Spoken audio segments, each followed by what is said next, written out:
Poong Hesus Nazareno, aming Panginoon at Diyos, lumalapit kami sa inyo ng may buong pag-asa at pagtitiwala.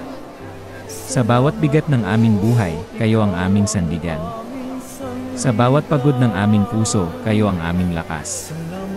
Tulungan niyo po kaming magpakatatag tulad ng iyong pagtitiis sa pagdadala ng krus.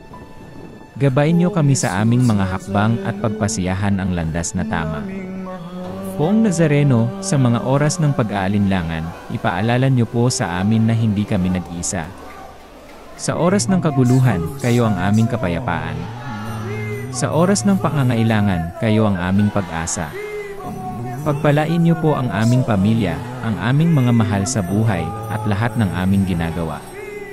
Naway maging instrumento kami ng pagmamahal at awa sa kapwa, tulad ng pagmamahal at sakripisyo na ipinakita niyo sa krus.